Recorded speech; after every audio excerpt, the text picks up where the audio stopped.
ভগবান শ্রীকৃষ্ণ বলেছিলেন, বর্তমান সংসারের নিয়ম প্রকৃতিতে যেভাবে দিন রাত্রির হয় সেভাবে মানুষের জীবনেও সুখ ও দুঃখ আসে। কারণ আমরা মনুষ্য প্রকৃতির একটি অংশ। অহংকার বিনাশের মূল কারণ। এই পৃথিবীতে মানব জীবনের সবচেয়ে বড় শত্রু হলো অহংকার। অহংকার নামক জীবনকে ধ্বংস করে দেয়, ঈশ্বর প্রাপ্তি থেকে বঞ্চিত করে দেয়।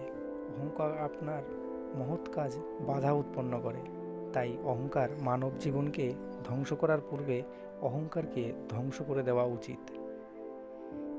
যেভাবে দিন হলে আমাদের আলোর প্রয়োজন হয়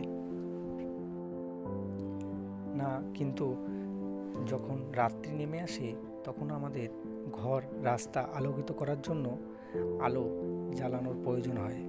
সেইভাবে আমাদের জীবনে যখন সুখ শান্তি থাকে তখন আমরা দুঃখের কথা ভুলে যাই, কিন্তু যখন দুঃখ অশান্তি আসে আমরা নিরাশ হয়ে যাই।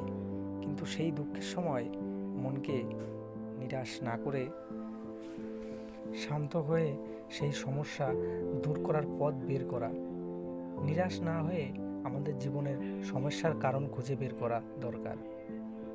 মনে রাখতে হবে যে মানুষের কাছে কিছুই অসম্ভব না। মানুষের জীবনে 4টি অধ্যায়।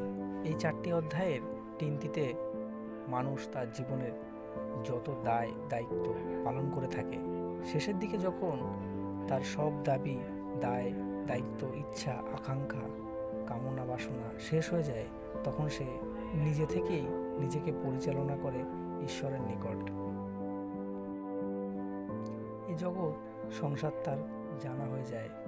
তাই আধ্যাত্মিক পথে নিজেকে পরিচালনার মাধ্যমে নিজের জীবনের শান্তি খুঁজে পায়।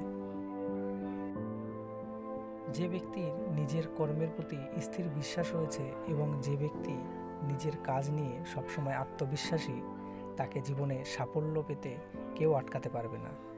যে ব্যক্তি কাজ করার আগেই তার ফলাফল নিয়ে চিন্তিত হয়ে পড়েন, তিনি জীবনে ব্যর্থতা ছাড়া আর কিছুই পাবেন না। শ্রীকৃষ্ণ গীতায় বলেছেন, যে পরিস্থিতি যতই খারাপ হোক না কেন, মনে রাখবেন তা কখনোই বরাবর এক থাকবে না। তাই খারাপ সময়েও আমাদের সাহস হারালে চলবে না। তিনি আরও বলেছেন যে ঈশ্বর কখনো আমাদের উপর অবিচার করতে দেন না, তিনি তাকে সেটাই দেন সেটা যোগ্য। একজন মানুষ যদি পরিপূর্ণ বিশ্বাস নিয়ে কিছু কামনা করে তবে সে একদিন না একদিন নিশ্চয়ই অর্জন করতে পারবে।